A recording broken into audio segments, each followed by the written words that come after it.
আল্লাহ আমাদেরকে মানুষও বানালেন, বিশ্ব নবীর উম্মত বানালেন। এজন্য শুকরিয়া আদায় করি আলহামদুলিল্লাহ। আমরা যারা এখানে এসেছি আমরা ইমানদার মুসলমান নাকি? কারা কারা ইমানদার মুসলমান হাত ওঠান। ইমানদার মুসলমান না, হাত নামান। বেঈমান অমুসলিম কারা আছেন হাত উঠান। কেউ থাকলেও সমস্যা নেই। আমরা তো হাত উঠান নাই প্রথমে, আমি তো মনে করছি আপনি বুঝে অন্য জায়গা থেকে আসছে। আমরা ইমানদার মুসলমান। এখন আমাদের সন্তানরা ভবিষ্যতে ইমানদার মুসলমান হোক, এটা আমরা চাই কিনা? এটা যদি আমরা চাই, ইমানের মূল মন্ত্র হলো কালিমা। ইমানের মূল মন্ত্র কালিমা। এই কালিমা কোথায় শেখায়? স্কুলে, কেজি কিন্ডারগার্টেনে? কোথায়? দুই জায়গায় শেখায়। সকালবেলা মসজিদের মক্তবে আর মাদ্রাসা, বিশেষত নুরানি মাদ্রাসা। কথা বলে। এখন আমার সন্তান যাকে ভবিষ্যতে ইমানদার মুসলমান হওয়াটা আমি কামনা করি, আমার সন্তানটা কি সকালে মসজিদের মক্তবে অথবা নুরানি মাদ্রাসায় পড়ে? যদি না পড়ে তাহলে আমার সন্তানটা ইমানের মূল মন্ত্র শিখে গেছে। বিষয়টা আরো পরিষ্কার হওয়ার জন্য আমি একটা উদাহরণ পেশ করছি। আমার কথা শিশু, কিশোর, জওয়ান, বুড়া সকলের জন্য আমি সহজ করে বলবো। আশা করি সকলেরই উপকার হবে। বলেন, ভারতবর্ষে একজন খ্রিস্টান সেবিকা ছিল যে নোবেল পুরস্কার পেয়েছে, যার গল্প আমাদের দেশের পাঠ্য বইতেও আছে। নাম হলো মাদার তেরেসা। নাম শুনছেন? মাদার তেরেসা আজ থেকে 16-17 বছর আগে মারা গেছে। মারা যাওয়ার এক সপ্তাহ আগে একটা সত্য কথা বলে গেছে। মাদার তেরেসা বলেছে, আমেরিকা, ইউরোপ আমাকে কোটি কোটি ডলার দিয়েছে, ভারত, বাংলাদেশ, পাকিস্তান এই 3 দেশের মুসলমানকে খ্রিস্টান বানাবার জন্য। নাউজুবিল্লাহ বলেন। আমি যেই পরিমাণ অর্থ এই 3 দেশের মুসলমানদের পিছনে ব্যয় করেছি, এতদিনে খ্রিস্টান আর মুসলমান সমান সমান হওয়ার কথা। কিন্তু আফসোস, মুসলমানের তুলনায় খ্রিস্টান 10 ভাগের 1 ভাগ। প্রশ্ন করা হলো, এত ডলার ব্যয় করলেন, সফল হতে পারলেন না কেন? মাদার তেরেসা বলে, একমাত্র কারণ কোরআন শরীফ। যেই মুসলমান বাল্যকালে এই কোরআন শরীফ পড়েছে, তাকে সারা দুনিয়ার লোভ দিয়াও খ্রিস্টান বানানো যায় না। মাদার তেরেসা বড় মজার কথা বলেছে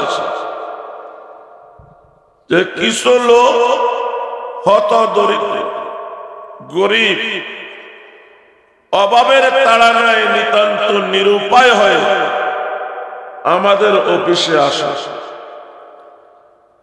ফরম পূরণ করে দস্তখত দিয়া টিপসই দিয়া তারা খ্রিস্টান হইয়া যায়।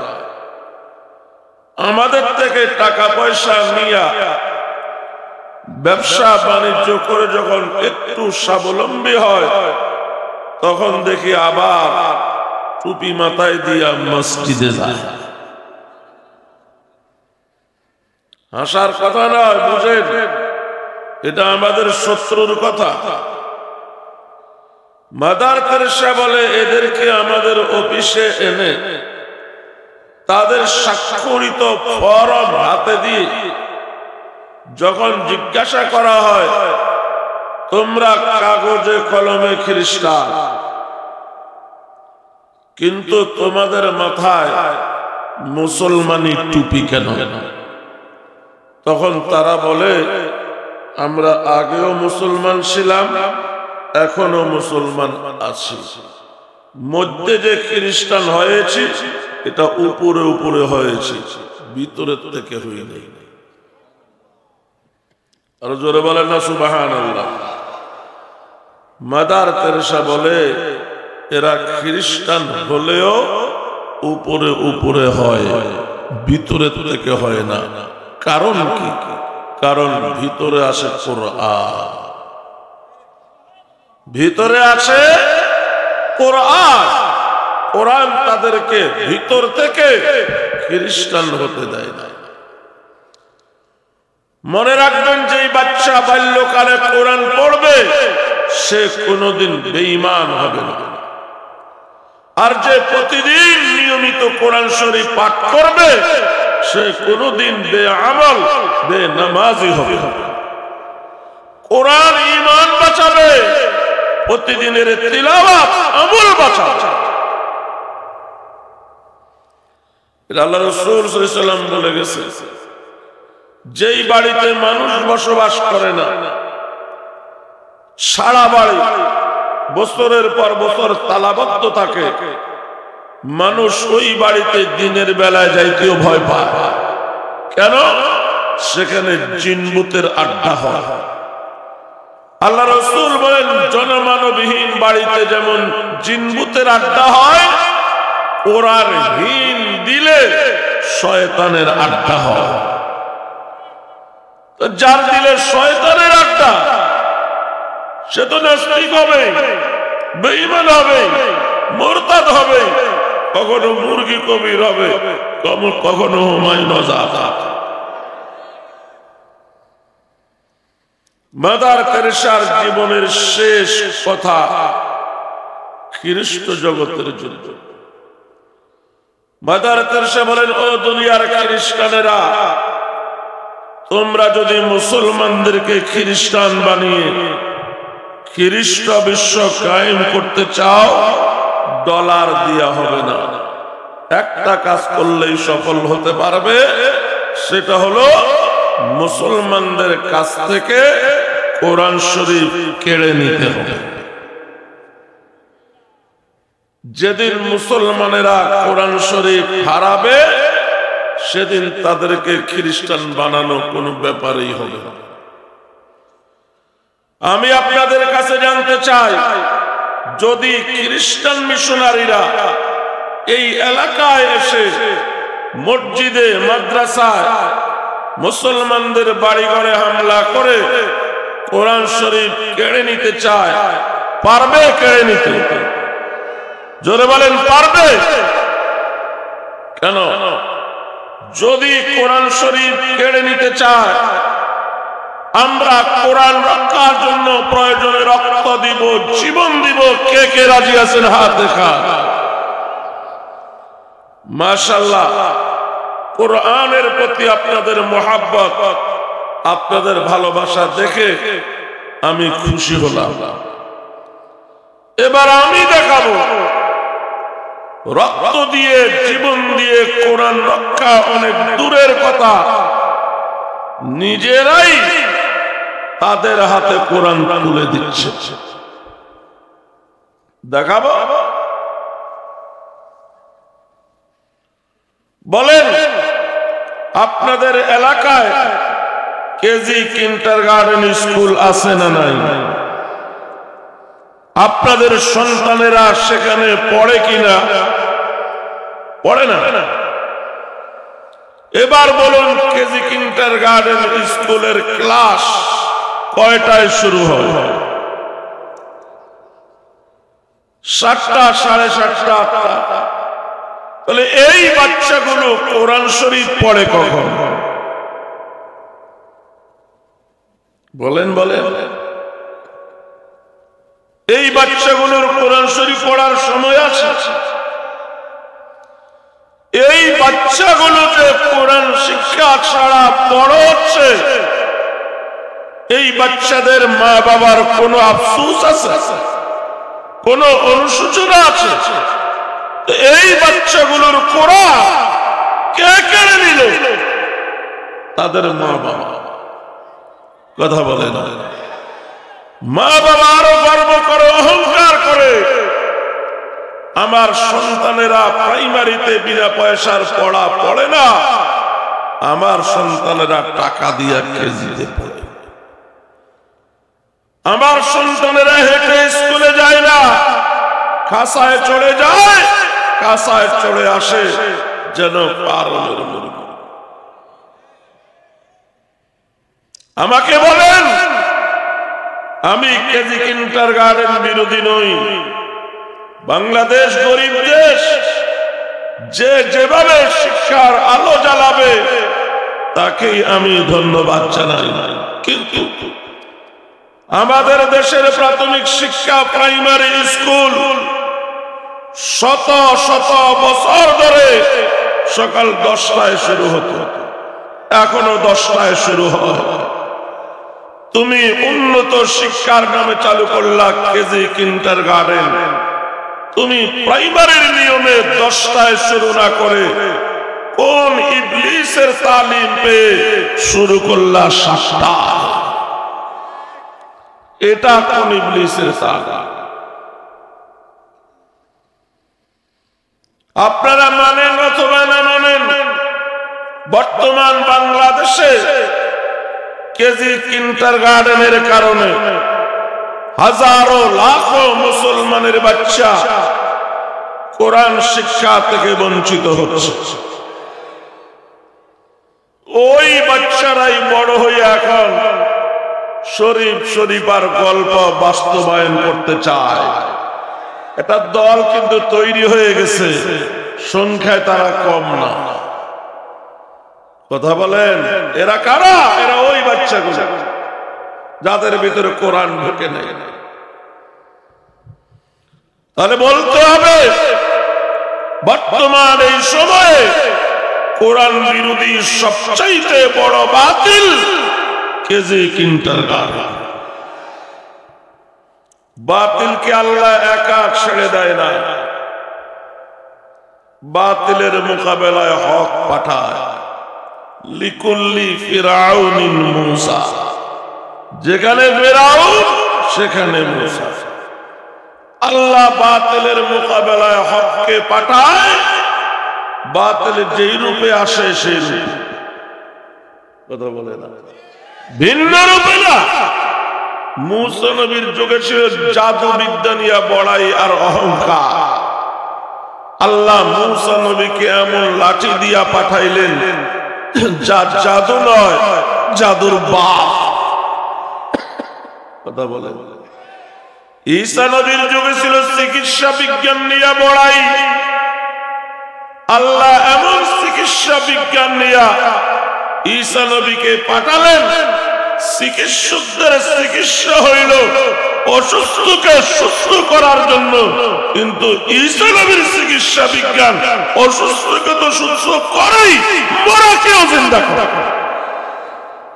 কথা বলে, মরাকেও জিন্দা করে। বিশ্ব নবীর যুগে ছিল আরবি সাহিত্য কবিতা নিয়ে বড়াই আর অহংকার।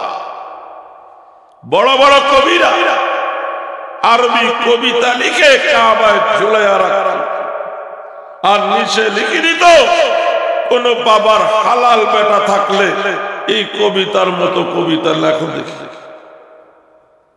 কথা বলে। আরেকজনে আরেকটা লেখা নিচে ঝুলিয়া দিত, দুইটা পয়রা দেখ কে হালাল আর কে হারাম কথা বলে না। এটা নিয়েছিল বড়ই আল্লাহ এমন আরবি সাহিত্য দিয়া কোরআন নাজিল করলেন। আল্লাহ বলেন তোরা আরবরা নয়, শুধু সারা দুনিয়ার যত শিক্ষিত ইনসান আছে, জিন আছে,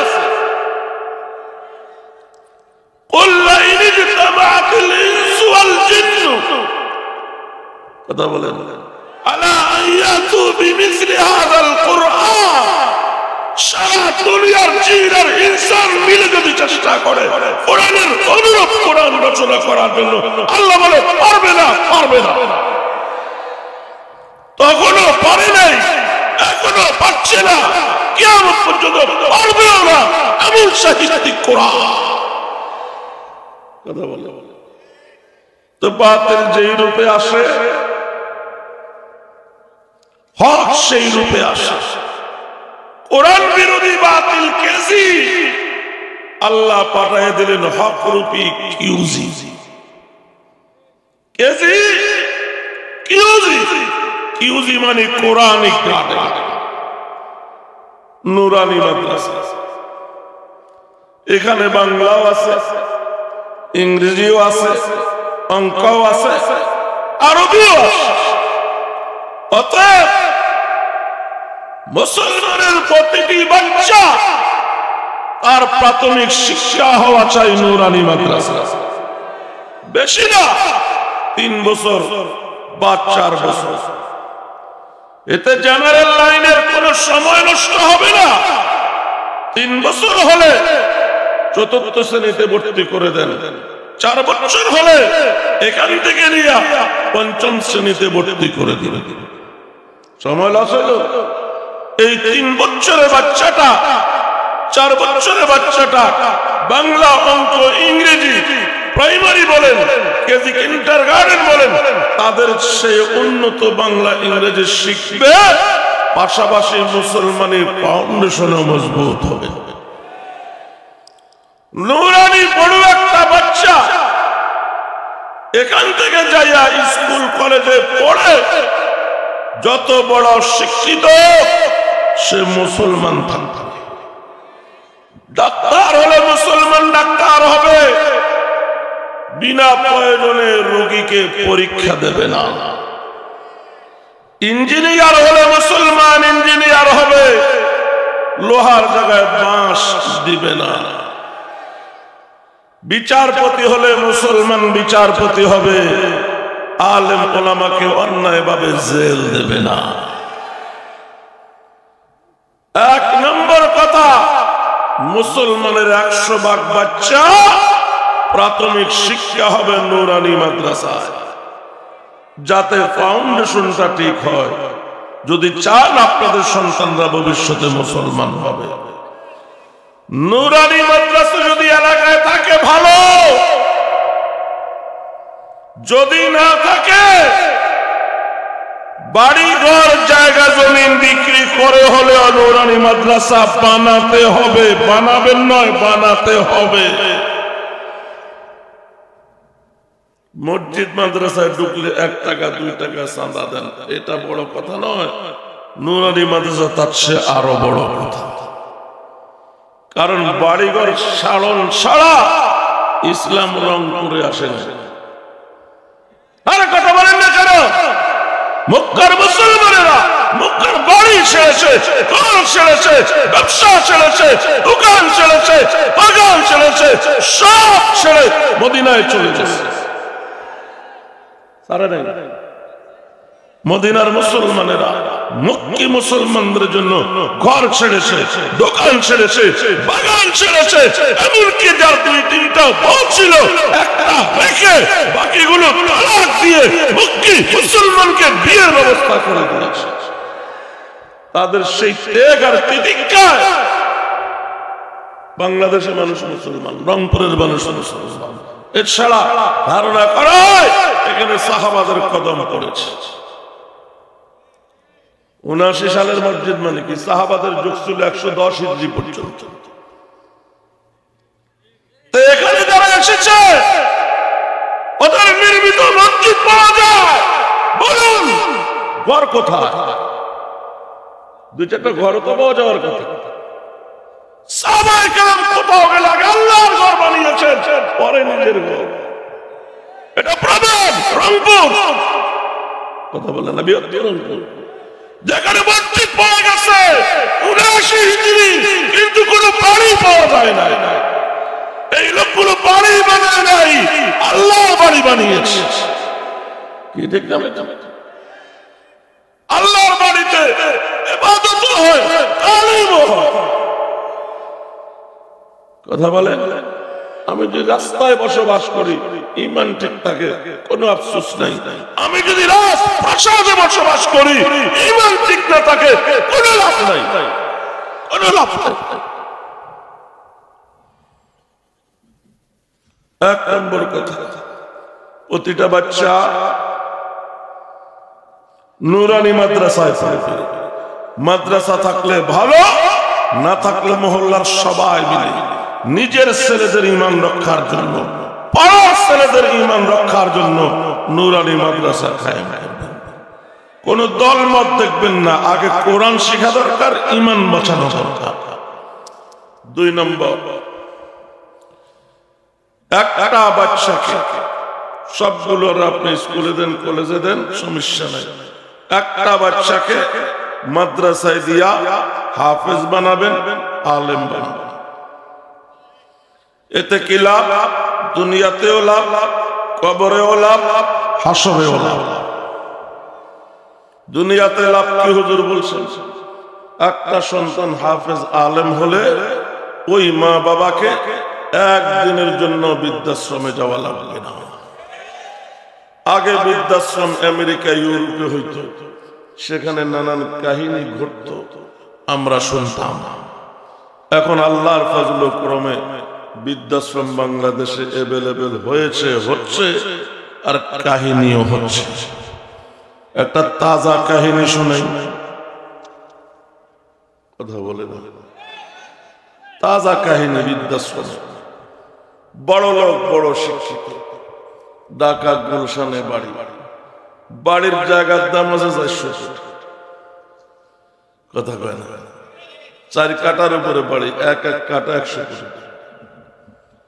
কথা বলে, এই বড় লোক, বড় শিক্ষিত ছেলে বাবাকে রেখেছে বৃদ্ধাশ্রম।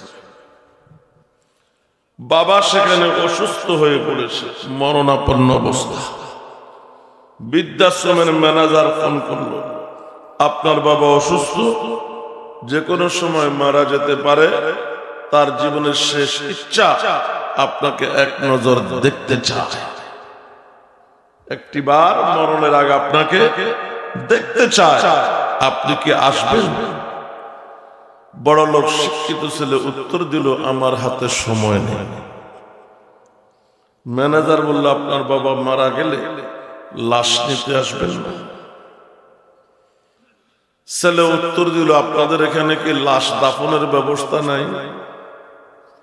ম্যানেজার বলল, আছে। যেসব লাশের সন্তান নাই, ভাই বারাদার নাই, আত্মীয় স্বজন নাই, বেওয়ারিশ, ওইসব লাশ আমরা আমাদের ব্যবস্থাপনায় দাফন করি। ছেলে বলল, তাহলে আমার বাবার লাশটাও আপনারা আপনাদের ব্যবস্থাপনায় দাফন করবেন, বিল যা আসে আমি দিয়ে দেব। তো ম্যানেজার বলল, আপনি জানাজায় আসবেন না? কথা বলে, বাবাকে দেখতে আসলেন না, লাশও নিতে আসবেন না, এখন জানাজায় আসবেন না? তো বড় লোক, বড় শিক্ষিত ছেলে উত্তর দিচ্ছে, জানাজায় আসার চেষ্টা করব। ম্যানেজার বলল, কেন আসবেন জানাজায়? জানাজায় আসলে বাবার মরা চেহারা দেখবেন, আর এখন আসলে বাবার জিন্দা চেহারা দেখবেন। আপনি বাবাকে বাবা বলে ডাকেন বা না ডাকেন, অন্তত আপনার বাবা আপনাকে বাবা ডেকে কিছুটা হলেও মনে তৃপ্তি পাবে। বলেন, শুধু আমরাই বাবা ডাকি না, বাবাও আমাদেরকে বাবা ডাকে। যে বাবা আপনাকে জন্ম দিল, কোলে পিঠে করে মানুষ করলো, জীবনে কতবার বাবার কোলে পেশাব পায়খানা করেছেন মনে আছে? যেই বাবা মাথার গাম পায়ে ফেলে এত বড় করলো আপনাকে, আজ সেই বাবাকে দেখতে আসার সময় আপনার হাতে দেন। এইসব বলার পরে বড় লোক বড় শিক্ষিত ছেলের মন নরম হওয়ার কথা না, এই পাষাণ উত্তর দিল, আপনি কি আমার সাথে পেঁচাল পাড়ার জন্য ফোন করেছেন? বলুন, এই বড় লোক শিক্ষিত ছেলেটা যে বাবার সঙ্গে এই দুর্ব্যবহার করলো, হাইওয়ান আর জানোয়ারের মতো ব্যবহার করলো, ধর্মীয় শিক্ষা থাকার কারণে না না থাকার কারণে? তো বলুন, এরকম জানোয়ার সন্তান কে কে চায়? যদি না চান তাহলে অবশ্যই অবশ্যই সন্তানকে ধর্মীয় শিক্ষা দিতে হবে। আপনারা আমাকে বলতে পারেন, হুজুর আমরা তো মাদ্রাসায় পড়ি নাই, কিন্তু আমরা তো মা বাবার সঙ্গে এমন ব্যবহার করি না। আমি বলবো, হ্যাঁ, আপনি যে মা বাবার সঙ্গে এমন ব্যবহার করেন না, ভালো ব্যবহার করেন, এটা আপনার স্কুলের শিক্ষা নয়, এটা কলেজের শিক্ষা নয়, এটা বিশ্ববিদ্যালয়ের শিক্ষা নয়, এটা এই মাহফিলের শিক্ষা। কি আমি বসে বসে শুনছি আগের হুজুরও মা বাবা নিয়ে কথা বলছে, কথা বলেন না, এটা তারা সেই পিটানি পিটাচ্ছে। ঈসা আলাইহিস সালামের তাড়া ছিল, হাকিকত জানতে চান নাই, চলে গেছে। বিকালে আবার ওই জায়গায় আসে, দেখে কবরে আযাব নাই, কবরে জান্নাতের বাগান, জান্নাতের নিয়ামত খাচ্ছে। ঈসা আলাইহিস সালাম বললেন, আল্লাহ সকালে দেখলাম আযাব, আর এখন বিকালে দেখতেছি শান্তি, আজ দিনের মধ্যে কি ঘটে গেল যে আযাব মাফ হয়ে গেল? এটা ঈসা নবীর যুগের ঘটনা, নবীজি হাদিসে আমাদেরকে বলেছেন। হযরত ঈসা আলাইহিস সালামকে আল্লাহ তাআলা জানালেন যে এই লোকটা গুনাহগার নাফরমান, তার কবরে আযাব আছে। তার একটা ছেলে আজ বিসমিল্লাহ সবক নিয়েছে, সন্তানের বিসমিল্লাহ সবকের কারণে আল্লাহ পাক তার কবর আযাব মাফ করে শান্তির ব্যবস্থা করে দিয়েছে। তাহলে ভাবুন, সন্তানের বিসমিল্লাহ পড়ার কারণে ঈসা নবীর উম্মতের কবর আযাব যদি মাফ হয়ে যায়, আমার আপনার সন্তানটা যদি পুরা কোরআনের হাফেজ হয়, বিশ্ব নবীর উম্মত হিসাবে আল্লাহ কি আমাদের কবর আযাব মাফ করে দেবে না? এটা হলো কবরের লাভ। কথা বলা, কাল কিয়ামতের ময়দানে আমি আপনি যদি নিজেদের হিসাবে জাহান্নামী হয়ে যায়, হাফেজ ছেলেটা আল্লাহর আদালতে দাঁড়াবে যে আল্লাহ, আমি 10 জন জাহান্নামীকে জান্নাতে সুপারিশ করে নেওয়ার অধিকার রাখি, আমি আমার মা বাবার জন্য সুপারিশ করছি। তাহলে মা বাবার জন্য সুপারিশ করার কারণে আল্লাহ পাক মা বাবাকে জান্নাত দিয়ে দিবে। এটা হলো হাসরে লাভ।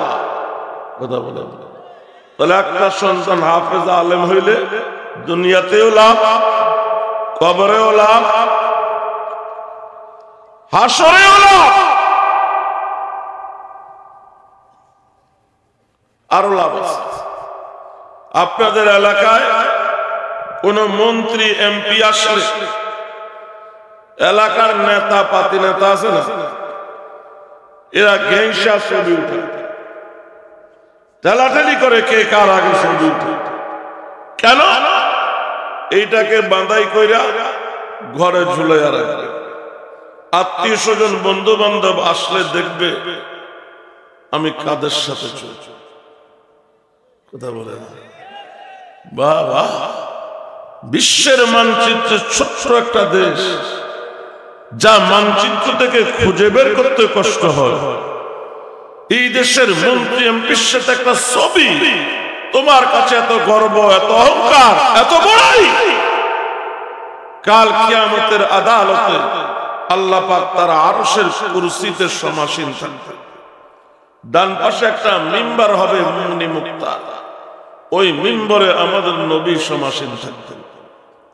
সুবহানাল্লাহ বলেন। বাম পাশে 1.25 লক্ষ নবীরা থাকবেন, সামনে সাহাবারা, আউলিয়া, উলামা, পীর, মাশায়েখ, সারা পৃথিবীর সর্বকালের সর্বজনক। কথা বলে আমাদের হাসিনা খালেদা আপনাদের এরশাদও আছে, কথা কয় না? মোদি বাইডেনও আছে। পৃথিবীর সর্বকালে সর্বজনতা, বিশ্ব জনতার সেই মহাসমাবেশ আল্লাহ পাক ডাক দেন, ও আব্দুল্লাহর মা বাবা আসো, আব্দুর রহমানের মা বাবা আসো, আব্দুর রহিমের মা বাবা আসো।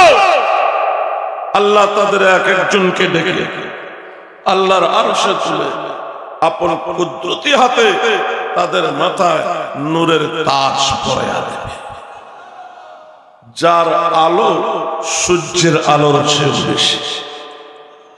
বলুন এই সম্মান আল্লাহ কার মা বাবাকে দিবে? ডাক্তারের মা বাবা, ইঞ্জিনিয়ারের মা বাবা, কার মা বাবা? হাফেজে কোরআনের মা বাবা। যেই মা বাবা মহান আল্লাহর কুদরতি হাতে বিশ্ব জনতার মঞ্চে এই মুকুট পাবে, ওই মা বাবার অন্তরে কি পরিমাণ আনন্দ হবে, কি পরিমাণ গর্ব অহংকার হবে। আল্লাহু আকবার। गर मुसव्विर सूरत आदिल से ताहात कशीद, गर मुसव्विर सूरत आदिल से ताहात कशीद, लेके हैरानम के नाज़िश राचुना खाहत कशीद। একজন ফটোগ্রাফার আপনার প্রেমিকার ছবি তুলে আপনাকে দিতে পারবে, কিন্তু প্রেমিকার সঙ্গে পার্কে বসে গল্প করার যে আনন্দ আর মজা দুনিয়ার কোন ছবি দিয়ে তা প্রকাশ করা সম্ভব নয়। আল্লাহ যেই মা বাবাকে আল্লাহর আরশে তুলে বিশ্ব জনতার মঞ্চে মাথায় নূরের মুকুট পরিয়ে দেবে, ওই মা বাবার আনন্দের সীমা পরিসীমা দুনিয়ার কোন বক্তা বক্তৃতা দিয়া বুঝাইতে সক্ষম নয়। এটা শুধু উপভোগ্য বিষয়, যারা পাবে তারাই উপভোগ করবে। তো ঠকলেন না, জিতলেন। আরো একটা লাভ আছে, সন্তান মাদ্রাসায় পড়ে, এটা ডাইরেক্ট বুঝবেন না, ঘুরাইয়া বলতে কথা বললে আবার রংপুর থেকে যাইতে পারবে। বর্তমান সংসার 15 বছর শেষ হয়ে 16 বছর, এই তো ভয় পেয়ে গেছেন। কথা 3 মেয়াদ শেষ করে 4th মেয়াদ শুরু করে কথা। আপনারা অনেক কিছু চেষ্টা করছেন, কিছুই করতে পারেন নাই। 30 থেকে 35 হাজার লোক লাল ঘরে, প্রায় 2 কোটি লোক পরিবার থেকে বিচ্ছিন্ন, পরিবারে আসতে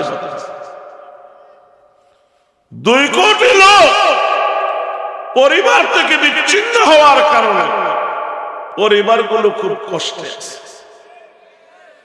30 থেকে 35 হাজার লোক লাল ঘরে থাকার কারণে এদেরকে দৈনিক 3 বেলা খাওন দিতে গিয়া রাষ্ট্রের বড় তহবিল ওই দিকে ব্যয় হচ্ছে, যার কারণে বাজারে আগুন জ্বলছে। এখন এই 30-35 হাজারকে বের করতে হবে, 2 কোটি লোককে পরিবারে ফিরাইয়া আনতে হলে কি করা উচিত? রাস্তায় দাঁড়াবেন? উপায় নাই। কেন? কারণ আমাদের দেশের পুলিশ মুসলমান কিনা আমি জানি না, তবে এটা বলতে পারি মানুষ না। কোন পুলিশ আমাকে নিয়ে যাবেন প্রমাণ করে দেবে, এটা অন্তত মানুষ না। মানুষ কাকে বলে? যে মানবিক অধিকার নিশ্চিত করে। রাস্তায় আমার দ্বারা অধিকারও আছে, আপনার দ্বারা আমার অধিকারও আছে। পুলিশের দায়িত্ব আমার নিরাপত্তা, আপনার নিরাপত্তা নিশ্চিত করা। আমি রাস্তায় দাঁড়ালে আমাকে মার খেতে হয়, লাল করে যেতে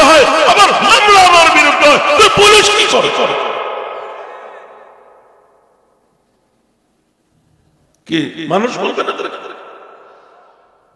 একটা মেয়ে অপহরণ, বাস্তব কথা বলছে। 3 যুবকের বিরুদ্ধে মামলা হয়েছে। এই 3 যুবক পুলিশের কাছে স্বীকারোক্তি দিয়েছে, আমরা মেয়েটাকে অপহরণ করেছি, এরপরে ধর্ষণ করেছি, এরপরে খুন করেছি, এরপরে লাশের মধ্যে সিমেন্টের বস্তা বেঁধে নদীতে ডুবিয়ে দিয়েছি। কটা অপরাধ? অপহরণ, ধর্ষণ, খুন, লাশ। এক একটা কঠিন থেকে কঠিন অপরাধ। এজন্য তাদের ফাঁসি না হলে যাবজ্জীবন জেল হবে, জিন্দেগি এখানে শেষ। কিন্তু 3 মাস পরে মেয়েটা বাড়িতে ফিরে আসে। কথা 3 মাস পরে মেয়েটা বাড়িতে আসে। মেয়ের মা বাবা হয়রান। কি তোর অপহরণ, ধর্ষণ, খুনের দায়ে 3টা ছেলে জেল কাটছে 3 মাস, অথচ তুই জিন্দা গেলি কই, আলি কই? মেয়ে বলতেছে, আমি তো ওই 3 যুবককে চিনি, আমি যাকে চিনি জানি এবং যার সঙ্গে আমার রিলেশন, তার সাথে বলা হাসবেন। এই 3 যুবক পুলিশকে স্বীকারোক্তি দিয়েছে না পুলিশ আদায় করেছে? তো পুলিশকে এই অধিকার কে দিয়েছে? অন্যায় না করে অন্যায় আদায় করা। কথা কথা এটা তো শরীয়ত বলে না।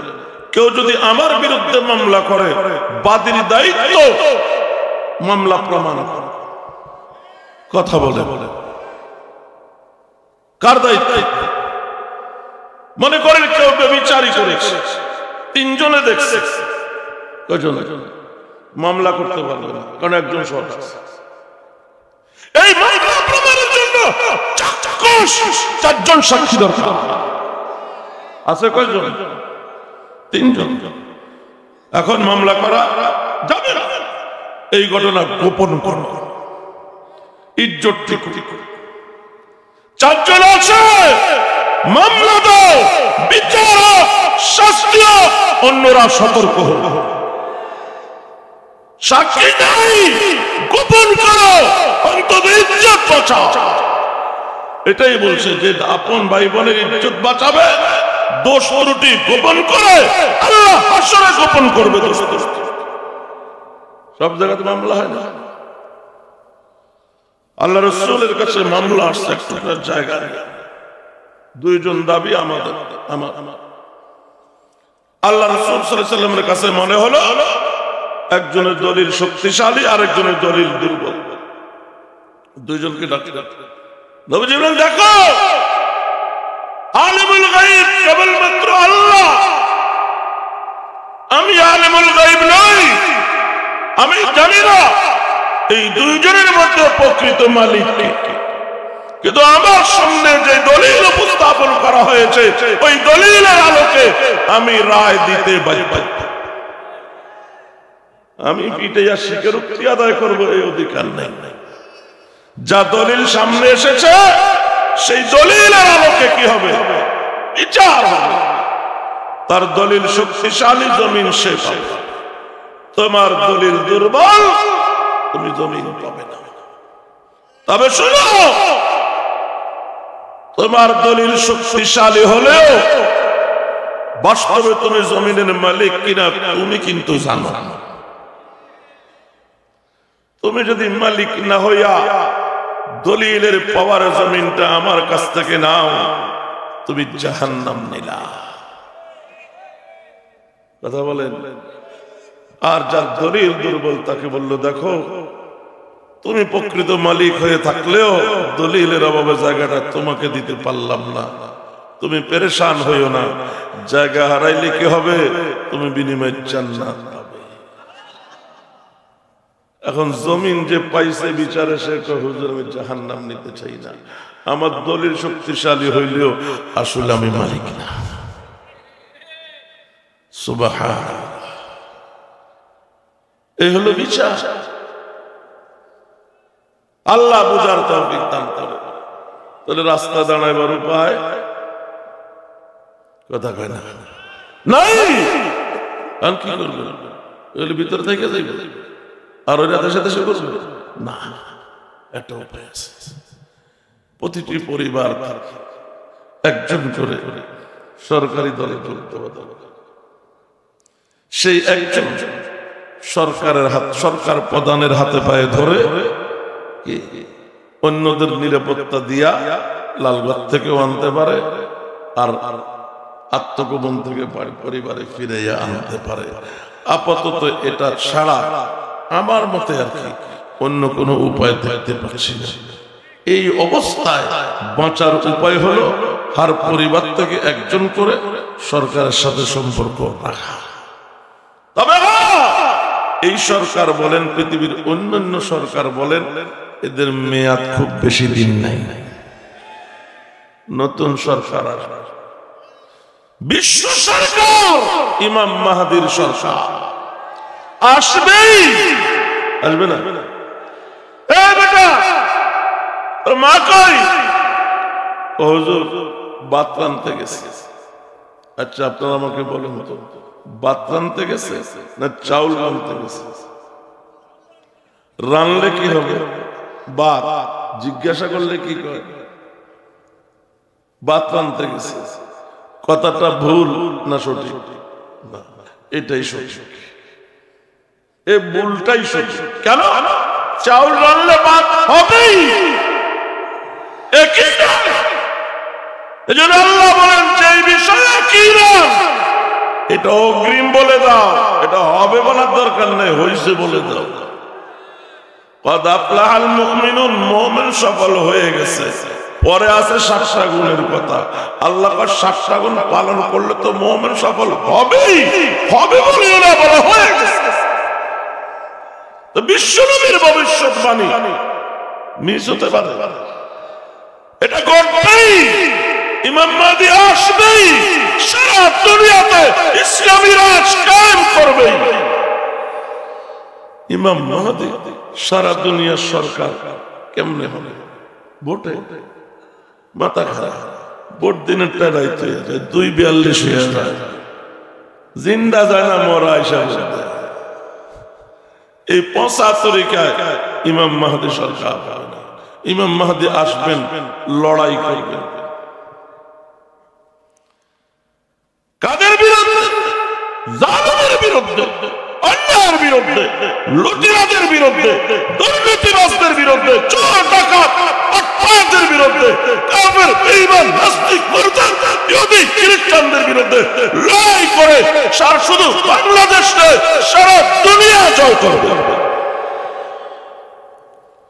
ইমাম মাহদী প্রধান সহকারী হবে 9 জন তিনি সহ 10 জন তিলকা আশারাতুন কথা বলেন এই 9 জনের মধ্যে সব অনারব একজনও আরবি হবে না কেন আরবিরা লড়াই করবে বিশ্ব মানবতার মুক্তির জন্য এই লক্ষণ আরবিদের মধ্যে নাই বহু আগে হারিয়েছে কথা বলে না এরা তেল বেচা সোনা বেচা টাকা নিয়ে ইউরোপ আমেরিকায় ফুর্তি করে কিছু টাকা ব্যয় করে আমাদের দেশে ফিতনা বাঁধাবাদ বিশ্ব মুসলিম উম্মার মুক্তির কোন লক্ষণ সেখান থেকে নাই গত 2-3 দিন আগে নিউজ এসেছে আগত রমজানে ফিলিস্তিনের মুসলমানদেরকে মসজিদে আকসায় প্রবেশের অনুমতি দেওয়া হবে না এই নিউজ আসার সাথে সাথে আরবের 5টা রাষ্ট্র জ্বলে ওঠার কথা ছিল কোন কথা আছে না ইমাম মাহদীর দলে 9 জন হবে নেতা সব সমান তার মধ্যে 7 জন আফগানিস্তান থেকে হবে তো আফগানিস্তান থেকে হলে কারা হতে পারে আফগানিস্তান যারা লড়াইয়ের অভ্যাস আছে তারাই হবে কাদের লড়াইয়ের অভ্যাস আছে তালেবান যারা 19 বছর লড়াই করেছে পৃথিবীর সুপার পাওয়ার আমেরিকা তাহলে 7 জন হবে তালেবান তালেবান কারা তালেবান হচ্ছে 100 ভাগ দেওবন্দি কওম 100 দেওবন্দি তো দেওবন্দি কওমি যদি 7 জন নেতা হয়, আমরা যারা বাংলাদেশের কওমি মাদ্রাসার ছাত্র ওস্তাদ জনতা আছি, আমরা কি বাদ যাব? আমরা সবাই যোগদান করব। তাহলে কি হবে? এখন যদি আপনার একটা সন্তান কওমি মাদ্রাসায় পড়ে, আগত দিনে এই সন্তানটা বিশ্ব সরকারের সৈনিক হবে। এখন একটা ওই দিকে গেলে বাঁচা, আর একটা কওমি মাদ্রাসায় আসলে তখন বাঁচা। লাভ আছে না? 3 নম্বর কথা বলতাম, মেয়ে আছে আপনাদের, বোন আছে, মেয়েগুলোকে মাদ্রাসায় ভর্তি করবে কেন? আপনার মেয়ে হিসাবে জন্মগ্রহণ করে বাঁচার অধিকার ছিল, তাকে জিন্দা মাটি চাপা দিয়ে হত্যা করা হলো। বাঁচার অধিকার দিয়েছে ইসলাম। যে মেয়েকে ইসলাম বাঁচার অধিকার দিয়েছে, ওই মেয়েকে আমি ইসলাম শিখাবো না, এর চেয়ে বড় নিমক হারামি আর কিছুই হতে পারে। বলতে পারেন হুজুর, মেয়েদেরকে জিন্দা দাফন করা হতো জন্মের পরে, এটা তো আরব জাহিলরা করত। আমরা তো আরবের না, আমরা তো ভারতবর্ষের ভালো মানুষ। কথা কথা, আরবরা তো জন্মের পরে হত্যা করত। আর ভারতবর্ষে কি করা হতো? কোন নারীর স্বামী মারা গেলে ওই নারীকে হাত পা বেঁধে স্বামীর চিতায় বসিয়ে জিন্দা পুড়িয়ে মারা হতো। তা আরবরাও নারীকে মারত, ভারতীয়রাও মারত, আগে আর পরে। কথা বলে না, আরবের নারী, ভারতের নারী উভয়কে বাঁচার অধিকার দিয়েছে ইসলাম। এখন আপনি বলেন, আরবেরটা না বাংলা ভারতবর্ষেরটা কোনটা বেশি বর্বর? দুইটাই বর্বর, তবে কোনটা বেশি বলবে? আরবেরটা না ভারতের? আরবের মধ্যে সন্তানটা মাত্র জন্ম নিয়েছে, এখনো কারো সঙ্গে মহাব্বত হয় না। আব্বু ডাকে নাই, আব্বুর সঙ্গে মহাব্বত হয় নাই। চাচু ডাকে নাই, চাচার সঙ্গে মহাব্বত হয় নাই। কথা বলেন, দাদু নানু ডাকে নাই, দাদা নানার সঙ্গে মহাব্বত হয় নাই। তাকে জিন্দা মেরে ফেলাটা অতটুকু বেদনাদায়ক। আর ভারতবর্ষে সেই নারীকে পুড়িয়ে মারা হতো, ওই নারীর গর্ভজাত সন্তান ছেলে মেয়ে ওই অনুষ্ঠানে আছে। কথা বলে না, আপন মায়ের পেটের ভাই বোনরা আছে, খালা ফুফুরা আছে, চাচা মামারা আছে, ক্ষেত্র বিশেষ মা বাবাও আছে। কথা বলে, একটা সন্তানের সামনে মা পুড়ে মরে যাবে, সন্তানের কি সহ্য করা সম্ভব? আমি যদি আমার অনুভূতির কথা বলি, আমার 5 বছরের মেয়ে 5 বছর বয়সে, আজ থেকে 8 বছর আগে তাদের মাকে হারিয়েছে। আল্লাহর কসম করে বলি, আমার মেয়েটা 8 বছরে এখনো স্বাভাবিক হতে পারে না। তার মাকে হারানোর সেই স্মৃতি সে এখনো পর্যন্ত বলতে পারে নাই। মাঝে মাঝে একা পাইলে আমাকে বলে, আব্বু তুমি আমাকে সত্যি করে বলো, আমার আম্মু কি আসলে আর কোনোদিন ফিরে আসবে না? কি জবাব দেব?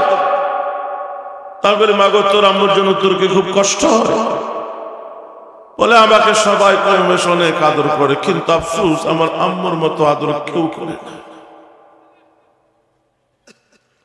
সন্তান নিজের চিতে আগুন জ্বালাতে হয়, গর্ভজাত সন্তান। অন্য সব আত্মীয় স্বজন চেয়ে চেয়ে দেখা ছাড়া একটা শব্দ বলার অধিকার নাই, কারণ এটা ধর্মের নীতি। এই বর্বর অত্যাচার থেকে, হত্যাযজ্ঞ থেকে ভারতবর্ষের মাগুলোকে বাঁচিয়েছে ইসলাম। মেয়ের বাবা, তুমি আরবীয় হও, ভারতীয় হও, তোমার মেয়েকে বাঁচার অধিকার দিয়েছে ইসলাম। অতএব তুমি যদি ইসলাম না শিখাও, এই মেয়েকে এর চেয়ে বড় নিমক হারামি আর হতে পারে না।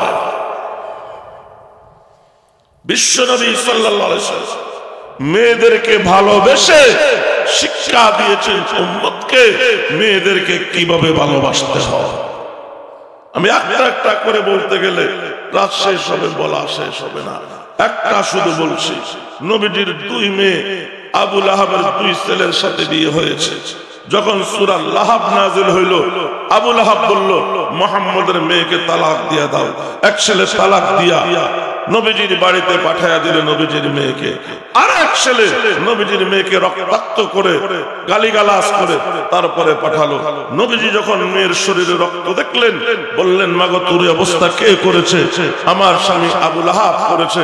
নবীজি আর দেরি করেন নাই, ওই জায়গায় দাঁড়ায়া বদদুয়ার জন্য হাত তুললেন, আল্লাহুম্মা সাল্লিত আলাইহি কালবাম মিন কিলাবিক। আয় আল্লাহ, আমার মেয়ের সঙ্গে যে হায়ওয়ানার জানোয়ারের ব্যবহার করেছে, তুমি তার উপরে কোন হিংস্র জন্তুকে আক্রমণকারী বানায়া দাও। নবীর সাথে সাথে বদদুয়া করলেন, আবু লাহাবের ওই ছেলেকে বাগে হত্যা করেছে।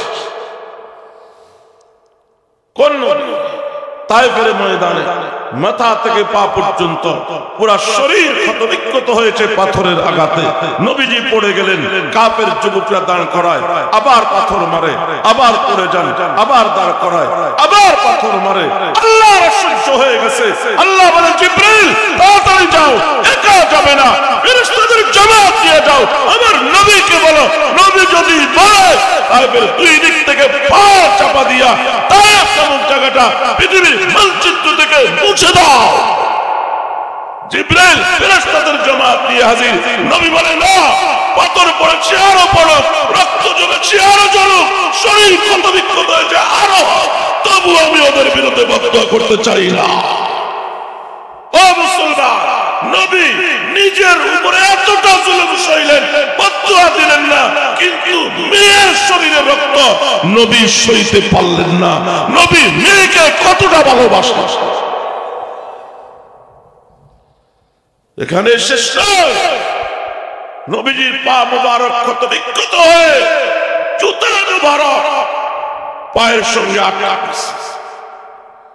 হযরত যায়েদ ইবনে হারেসা জুতা খোলার জন্য যখন একটু করে টান দিলেন, নবীজি বলেন, যায়েদ একটু আস্তে করো, আমার কলিজা ছিঁড়ে যাচ্ছে।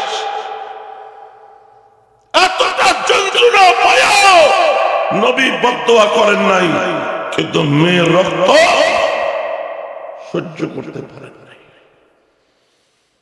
নবী ইন্তেকালের আগে হযরত আলীকে ডাকলেন, আলী, আমার ইন্তেকালের কারণে কুল কায়নাত শোকাহত হবে, কারণ আমার জন্য কুল জগৎ সৃষ্টি, তবে সবচাইতে বেশি শোকাহত হবে আমার কলিজার টুকরা মেয়ে ফাতেমা।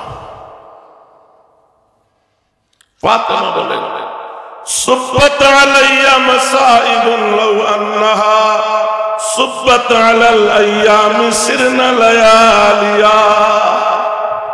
আমার বাবার ইন্তেকালে আমি যে শোক আর দুঃখ পেয়েছি, যদি তা সূর্যের উপরে আসতো, সূর্য সইতে পারত না। নবী আলীকে বলেন, শোনো, আমার পরে ফাতেমা খুব বেশি দিন বাঁচবে না, তোমাকে আমি সাবধান করছি, আমার ইন্তেকালে শোকাহত এই মেয়েটা যেন তোমার দ্বারা কষ্ট না পায়।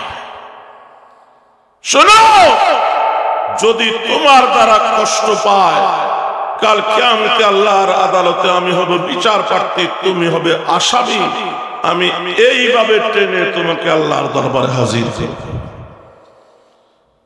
নবী মেয়ের ব্যাপারে কতটা সতর্ক। হযরত আলী কি বলেন, নবীজির ইন্তেকালের পরে ফাতেমা 6 মাস বেঁচে ছিলেন। ফাতেমার সেবা করতে গিয়ে আমি নিয়মিত নামাজের জামাতে হাজির হতে পারতাম না।